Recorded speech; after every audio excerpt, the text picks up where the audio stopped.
जो आपने अभी बात रखी, विपक्षी एकता की भी बात रखी, और आपने तमिलनाडु के संदर्भ में इस बात को कि देश की एकता को, देश की एकता राज्यों की एकता ही है। जब तक राज्य, जितने भी राज्य हैं वो एक माला की तरह पिरोए हुए हैं।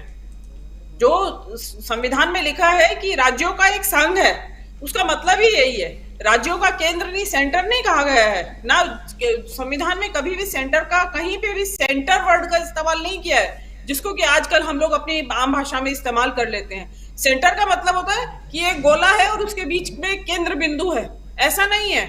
जो संविधान जो व्याख्या देता है उसमें कहा गया है कि एक ऐसा गोला, एक एक एक लड़ी है, सारे राज्यों को मिला के एक संघ बना हुआ है। तो उसके ऊपर जबरदस्त प्रहार हो रहा है। और ये जो तमिलनाडु की घटना थी, देखिए ये घटना तो जो फिर अगेन डिजिटल मीडिया का रोल आता है इसमें। ये इस रोल को इसमें वहां पे इस घटना का जैसे ही झूठी, इन्होंने बीजेपी के एक नेता ने, यूपी के नेता ने उसके वीडियोस पुराने, कोई जो आपस में ही बिहार और झारखंड के मजदूरों की लड़ाइयों के कुछ वीडियोस थे, आपस में उन्हीं को ये बता के कि तमिलनाडु में उनके ऊपर आक्रमण हो रहा है, और उनको सोशल मीडिया पे डाल दिया। और वहां पे जो मजदूर थे वहां से भागने लगे तमिलनाडु से ट्रेन में भर भर के, और तरह तरह के अफवाह के बेस पे ही लोग, वो जो मजदूर थे वो बयान भी दे रहे थे, उनको भी वायरल किया जा रहा था।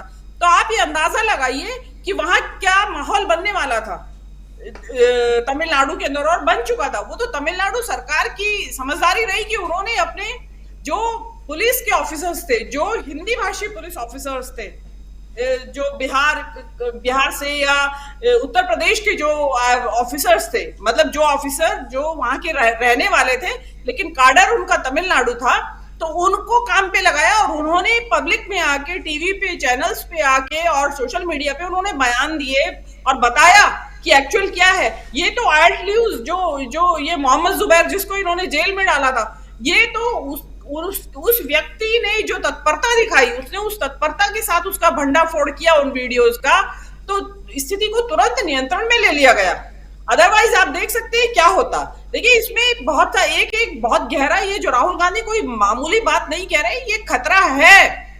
क्योंकि जो अभी राज्यों का जो डिलिमिटेशन, जो लोकसभा की सीटों का डिलिमिटेशन पेंडिंग है, जो अब होना है 2026 में, उसके अनुसार राज्यों की आबादी के अनुसार सीटें बटेंगी, लोकसभा में प्रतिनिधित्व मिलेगा।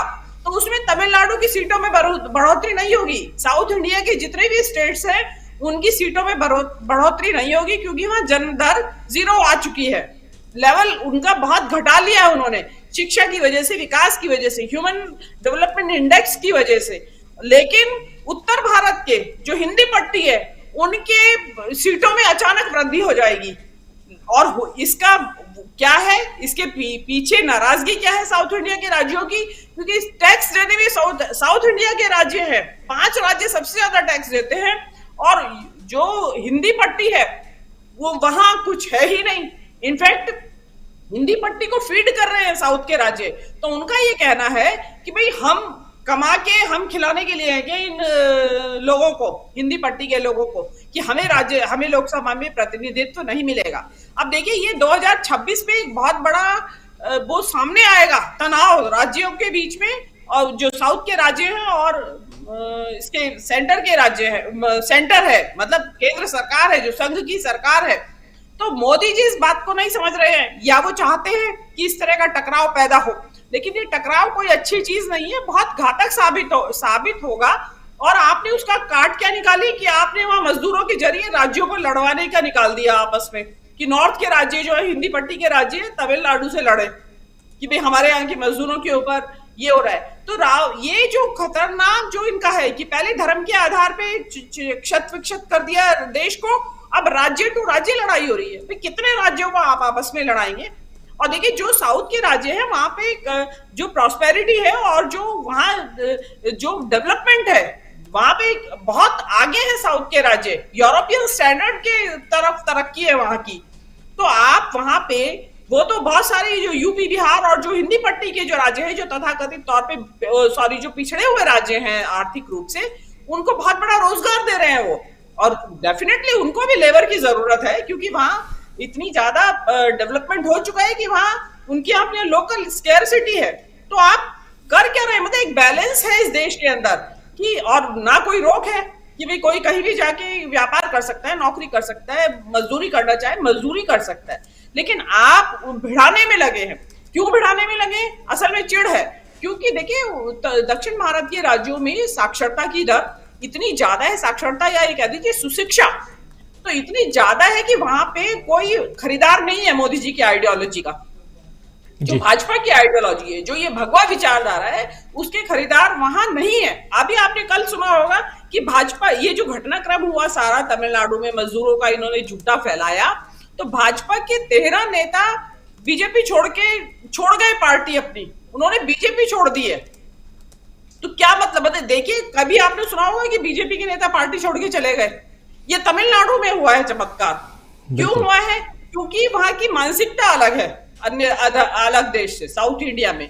और यही वजह है कि बीजेपी वहां पैर नहीं पसार रही है, पसार पा रही है।